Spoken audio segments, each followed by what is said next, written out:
Hello and welcome to the Cool Library. I'm Ellen, your librarian, and I'm here to talk to you about the books that I read in June and July. Before we start talking about the books, we do have to go through some statistics. I read a total of 14 books. June, I kind of went into a reading slump, but brought it back in July. We don't have as many books to talk about as we usually do in these movies or in these videos, so this video might be a little shorter than the others, which I know some of you might be happy about and some of you are not happy about. Some of you like my longer videos, some of you don't. This is how it's broken up page-wise. Not actually that far off from the amount of pages that I read in June, and I think that's because in order to help get myself out of a reading slump, I did read quite a lot of shorter books. But I did read a total of 3,914 pages. All of these statistics are not going to be in any specific order, by the way. They kind of all saved, all of these graphs have been saved, not in the order that I saved them. So reading method, I did mainly mixed media because also audiobooks tend to help me get out of a reading slump. I didn't really have a whole lot of time to just physically sit and read. And then I read a lot more standalones than I did series. So unfortunately my goal of trying to get through more series this year has not been happening. So I need to get back to reading series. So hopefully in the next coming months I can read more series. For the physical format of the books, I read more paperbacks than hardcovers. For genre, I read mainly romance with some fantasy and contemporary, and then there's one nonfiction. For the format of the books, they were mainly novels, but I did also read quite a lot of novellas and some graphic novels. Now, my star ratings of these books are all over the place. It's pretty evenly matched with 4, 3.5, and 3-star books. I did have one 5-star, and then a few 4.5s and 2.5s. Most of the books I read were adult books. I did read a few young adult, and then I do also have a children's book that I read, which we will talk about. That'll probably be the first book we talk about. For publication year, most of the books that I read came out in 2023, so they came out last year. And then the rest are just kind of all over the place. I mainly read books written by women, but I did read a few books written by men and 2 non-binary. Most of the authors I read were American, but I did also read one book that was by a Canadian and one book that was by a Palestinian. Most of the authors I read were new to me. I did read a few that I had read from before, but most of the authors I had read for the first time. Most of the authors I read were not POC or person of color, unfortunately, but the breakdown of the people of color I did read is right below it. We've got some Asian, Black, and Middle Eastern. Unfortunately, disability rep, there was not a lot of disability representation within the books that I read. And that is it for the statistics of these books. Now let's get into the books that I read. The first book I want to talk about is the children's book that I read that I'm also not rating, so it's not going to be a part of the tier list that I have created. But that is Happy Birthday to You by Dr. Seuss. I had never read this book before, and it was someone's birthday, and we were all having a birthday dinner, and we went around each reading a page of this book to the birthday girl. And it was very fun, and it was very clever and cool, and I liked it. I'm not rating it just because it is a children's book, but I did like it. It was fun to read, and I think also the circumstance in which I read it was fun. But yeah, this is now something I think I want to read to myself every year on my birthday. So the first book I had to talk about is Dear Wendy by Anne Zhao, and this book is going in the 4 stars. So I read this book because, okay, I wanted to do a reading vlog in June where I read a book for each of the letters in LGBTQ+. So I had a book planned out for each of those, and this was the asexual book that I was reading for that video. Unfortunately, that video ended up not happening because I wasn't able to read all of the books in time. I couldn't get all of the books read in June for the video to go up in June for Pride Month. Because again, I found myself into a reading slump right at the time that I was filming a reading vlog. And so this one I unfortunately didn't get to finish till like maybe halfway through July. But also it might have also been a good thing that that video didn't happen, because I was going through the footage and like it was going to be a very boring video in my opinion. I did not film my thoughts on this book, but some of the other books here I did film my thoughts on, and you'll see those clips of me talking about those books. But this one I really enjoyed. We have two girls, Sophie and Jo. They both go to college. They are both asexual and like learning about asexuality and coming to terms with their asexuality. Sophie and Jo also have online personas. We have Sophie, who is known as Dear Wendy, and then we have Jo, who is known as Dear Wanda. So Dear Wendy and Dear Wanda are both Instagram sites that people from their college can send anonymous like DMs to them asking a question, and then Wendy and Wanda answer their questions, but they answer their questions very differently. And so Wendy and Wanda, their online personas are like at each other's throats and like getting mad at each other and like fighting. But in real life, these two are becoming very close, fast friends. And it's also kind of like a romance, I feel like, but like an asexual romance in the sense that like not everything has to be a romance. Maybe two people can just really enjoy being with each other. And I liked the conflict that was going on, like when it was all found out that like each other is Dear Wendy, Dear Wanda, and they're like, wait, what? And so I liked that conflict. Then also each of the characters I feel like were very distinguishable in this book. Like I found myself like knowing who people were, like even all the side characters. I was like, oh, I know exactly who that is. I know who they're talking about, because each of the side characters are very fleshed out as characters, and I could just like understand who we were talking about, which was nice. A lot of times that doesn't happen in books. They'll like bring up a side character that I'm like, that's right, we've met this person before, but I can't remember like how I know this person. Yeah, and I also think asexuality and everything that goes with that was explained incredibly well in this book. It really helped me to understand asexuality a lot more. I recommend this if you want to understand about asexuality.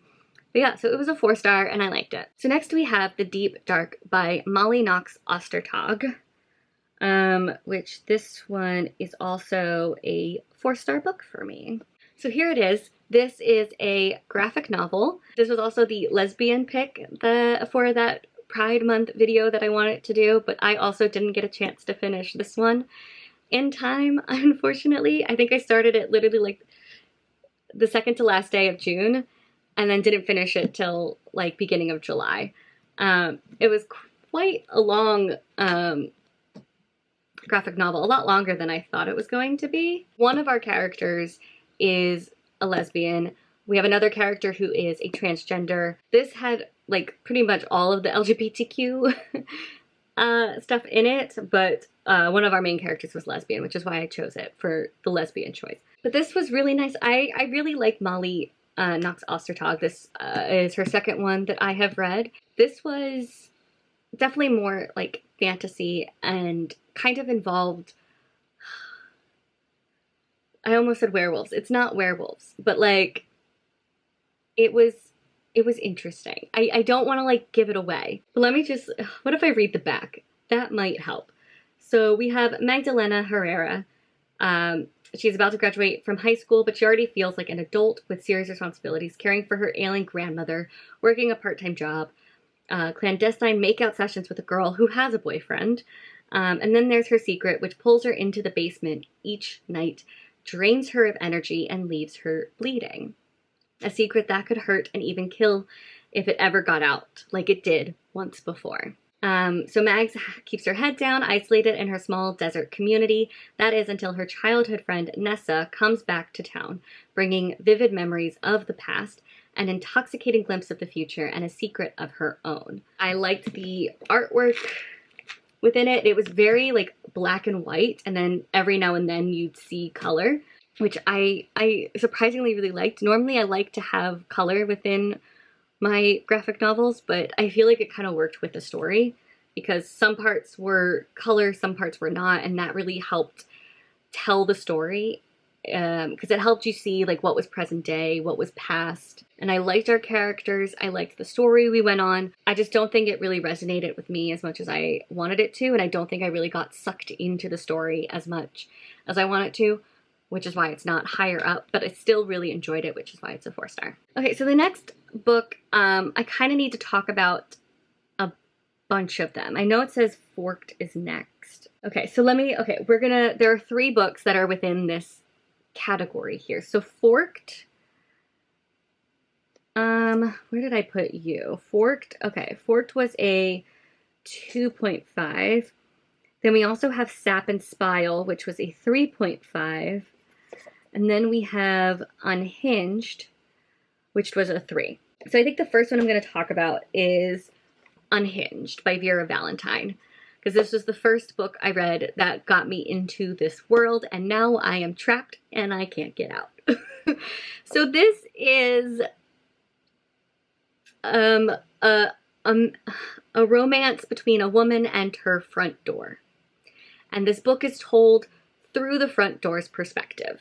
Now, I was never planning on reading this book, but I kept seeing it on TikTok and Instagram, and my curiosity got the better of me, okay? I was very curious about a romance with an inanimate object, okay? How is a romance with a door gonna work out? It is a 3-star, like it's not a great book, but I had a fun time, and I was like laughing hysterically.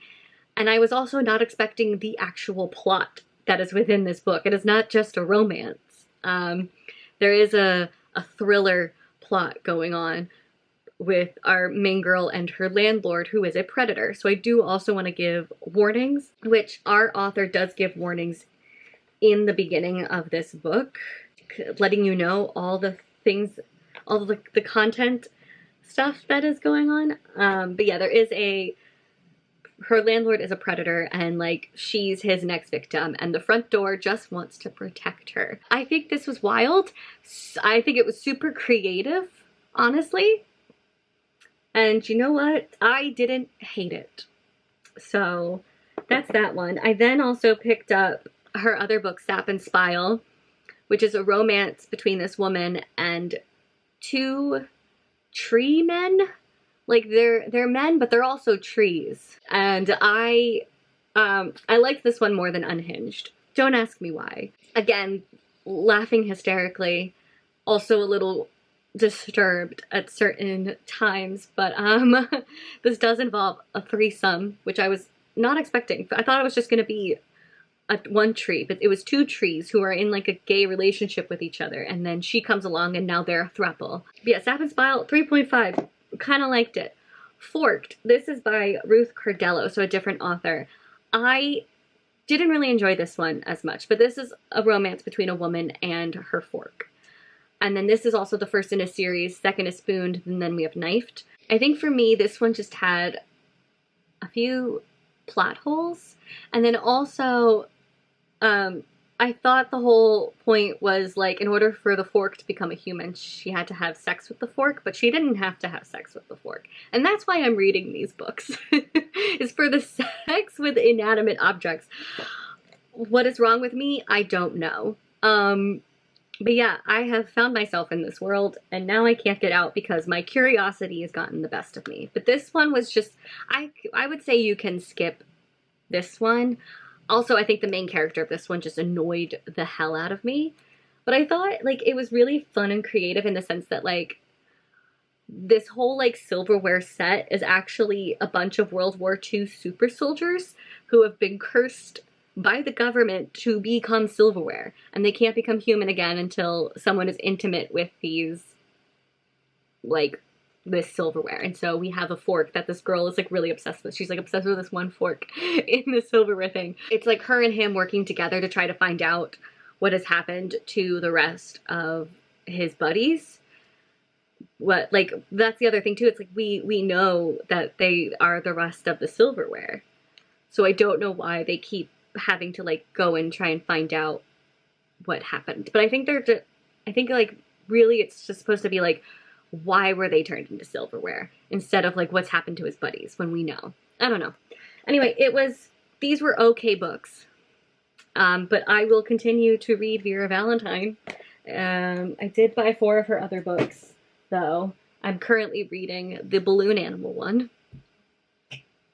We're just here in our curiosity, and I just want to feed the curiosity. Okay, next we have I'm So Not Over You by Kosoko Jackson, which is also a 2.5. So this was the gay book for that Pride video. So I do have a clip of me discussing this book, so I will cut to that, Ellen, and she can give you reasons as to why this was a 2.5. For the gay book, I chose I'm So Not Over You by Kosoko Jackson. This was a disappointment. We were doing so well. I'm so upset that I didn't like this book. I'm giving it 2.5 stars. So this is a rom-com about Kian and Hudson. And at the start of this story, they have broken up. We don't know why, but they were together I think for like 2 years, and then they broke up, and Kian is distraught. But Hudson still hasn't told his parents that they've broken up, so he asks Kian to basically like pretend that they're still dating for this family function, and then after that it'll be all done. So it's fake dating with also second chance romance. But of course things kind of go out of proportion, and it is like a rom-com-esque type of story. But I really found all of these characters annoying. There's not a character in this book that I liked. For some reason, I found all of them super annoying, and their conversations with each other didn't feel like real conversations with people. I liked a lot of the conflict that was going on, but I never really felt invested or interested in like what was happening. And then I think the biggest issue is I didn't like this romance. I kind of was rooting for them not to get it together. And I think a part of that, like I think the big issue that's like a part of that reasoning is because they never explain anything about their relationship previous to this fake dating. So we don't know what their relationship was like for 2 years. We don't know why they broke up. And so the fact that they kept like getting close to each other, and I was like, but remember you guys broke up? I don't know why, but like there was a reason. And I'm not sure if that reason was like small or if it was a big reason. And maybe you guys shouldn't be together. So it was very like hard to want these characters to be together when I wasn't sure if they were actually right for each other. It never felt like they were actually right for each other. I mean, they both have flaws. Everyone in this book has flaws, and I'm not against flawed characters, but to the point that they're like so flawed that I really don't care about them. So like in the end, I don't want this romance to happen, and I should be wanting this romance to happen. Next we have Love and Other Disasters by Anita Kelly. We'll put that before Sap and Spile. It's a 3.5. So this book I also read for that Pride Month video, but didn't really finish it in time, so I didn't film a clip of me talking about this book. By the way, this was my pansexual choice for that video. It was pansexual and also non-binary. It was like a combination of 2 different things, which like pansexuality I really don't know much about, and I don't think they really explained it or really discussed it that much in this book, but they definitely discussed the non-binary, which I feel like I kind of have a good grasp on what non-binary is and what it means. But this book definitely kind of like helped out a little bit more on that, which I appreciated. But this book just felt like it was going to have everything that I wanted in a book. We have a baking competition, and these 2 are contestants on the baking competition, but they also are like, you know, having a romance behind the scenes and stuff. And I thought it was going to be really cute and fun, and it was, but I also just like didn't really feel it. This did have a lot of like steamy scenes in it. For some reason, I don't know why I wasn't expecting steamy scenes. I think I expected like maybe 1 or 2 like romancy, sexy parts, but like for some reason I was not expecting it to go as hard as it was, or as hard as it did. I also think we were focusing, granted I know this is a romance, but I kind of wanted more of the like baking competition side of the story. And I feel like we didn't really get enough of that. I feel like that whole like aspect of the story just went so quickly. I don't know. I felt like, you know, we started the competition and then like all of a sudden people are leaving, people are getting like eliminated and kicked out. And then like we're already at like the finale of the show. And I was just like, whoa, okay. I feel like we went really quickly and it didn't really dive into the competition as much as I wanted to. But it was still like an enjoyable time. I still had fun with it. But I just felt like the story as a whole fell flat for me. All right, next we have Minor Detail, which is going in the 4 stars. This is by Adiana Shibley, and it's a very short book, but it took me 2 weeks to read because this a very hard topic that is being discussed in this book. And it's also split into 2 parts, and there aren't really chapters. It's just like part 1, part 2, and part 1 was like over 50 pages. So I read part 1 one day and then came back to it a week later to read part 2. And this was definitely a hard book to read. Part 1, it takes place in 1949, and we have Israeli soldiers who have like just bombed a Palestinian town or area and has taken one of the teenage girl Palestinians as like prisoner. And they torture her and rape her and all this stuff, and then eventually they kill her and bury her. And that is part 1. And then part 2 takes place more like present day time. Not like right now present day, but like when this came out, I think it was like 2018. We're following a Palestinian journalist who has like found out about this woman and like wants to learn more about what happened to her. And so we're going on her journalistic journey within Israel trying to find answers. And yeah, things don't really end well in that part of the story either. And I think it's very telling about the conflict between Israel and Palestine. And it's a very tough read, especially that first part, because they really do go into the details of the rape by multiple men. And yeah, and I think the writing of this too is, I mean, granted, the things we're writing about are not beautiful, but the way the story is told is like done beautifully and eloquently. But yeah, very tough story to read, but I think it's a very important read. So yeah. Next we have None of the Above by I.W. Gregorio, which is a 4.5. I really enjoyed this book a lot more than I thought I would. So this was my intersex pick for the Pride Month video, and I have a clip of me discussing my thoughts on this book. So it is late at night, but I have finished my next book, None of the Above by I.W. Gregorio.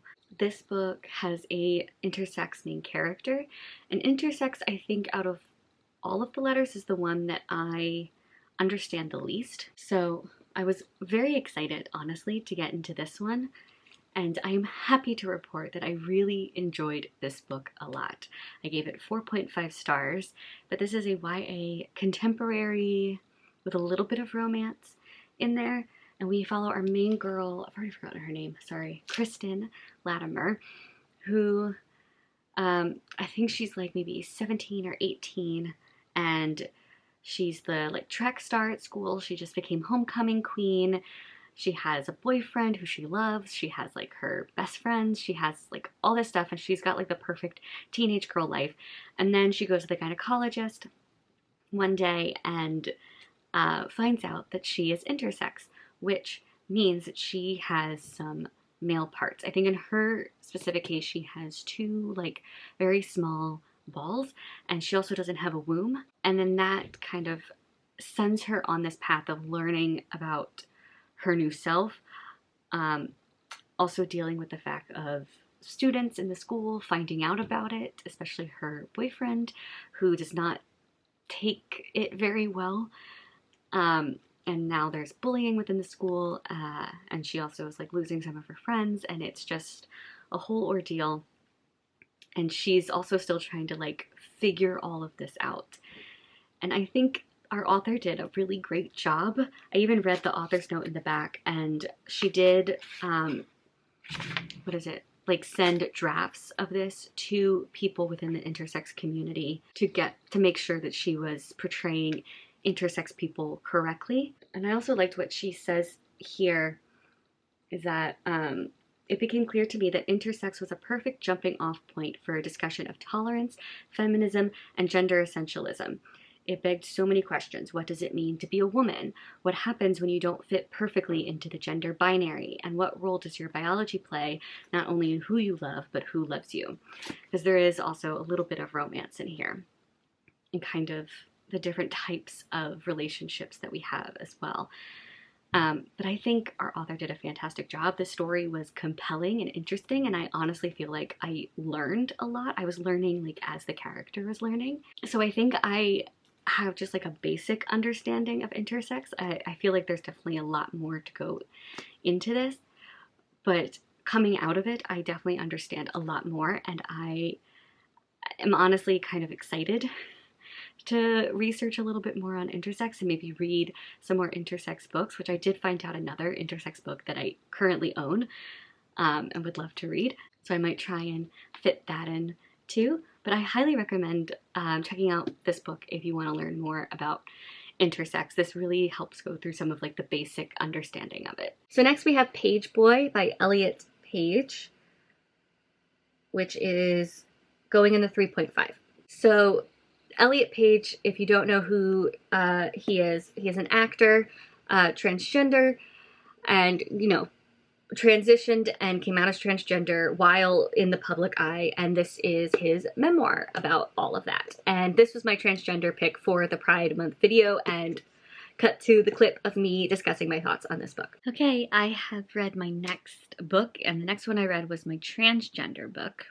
And for that, I read Page Boy by Elliot Page, a nonfiction memoir about Elliot Page's life, especially about his transition.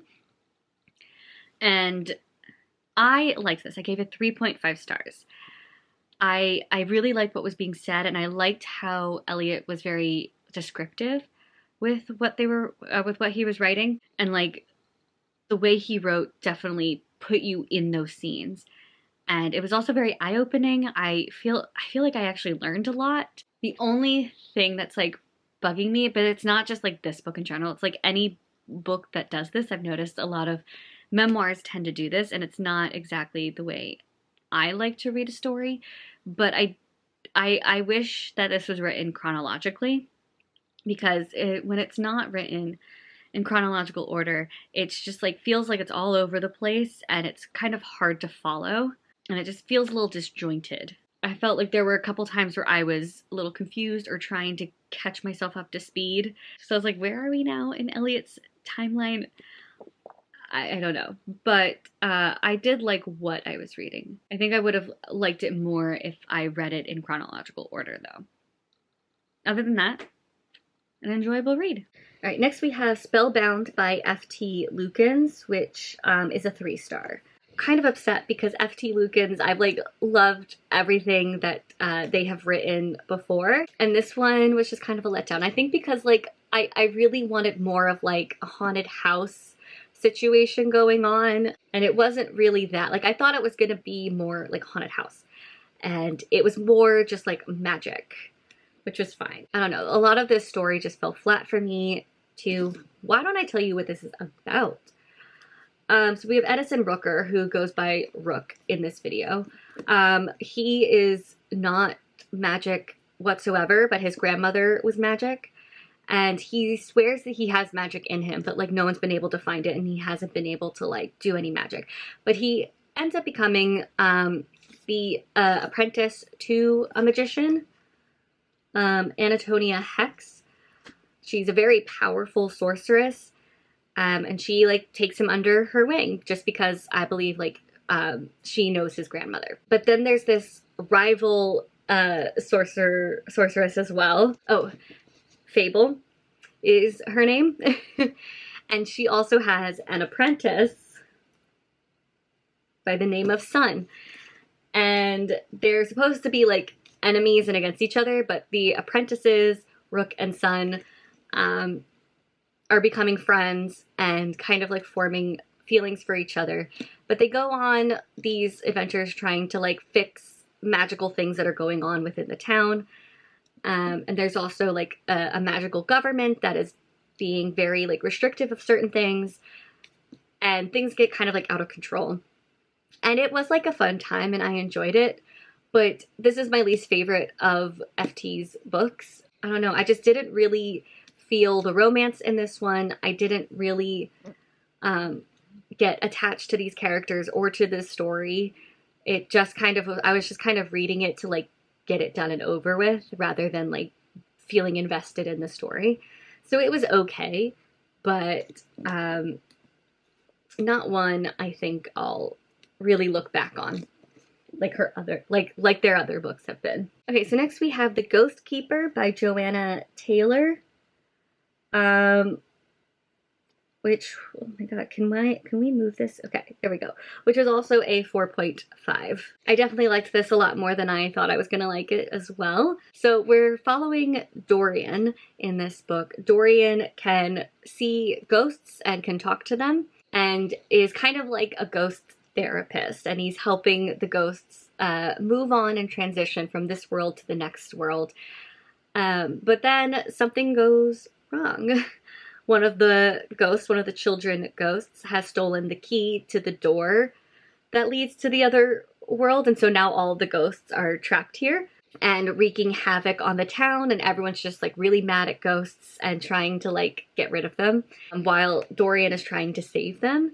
And so he's like working with this little girl, trying to like, you know, gain her trust, get friendship with her, and be able to restore the key back in the door so everyone can leave and transition. But like the whole town, except for his boyfriend, the whole town is like against him and is trying to stop these ghosts and keep them away and kill them, while he's like, no, we just need to accept them and try to help them.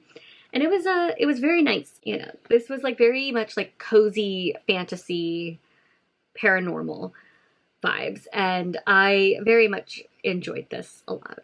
Okay, next we have That Time I Got Drunk and Saved a Human by Kimberly Lemming, which is a 3-star for me.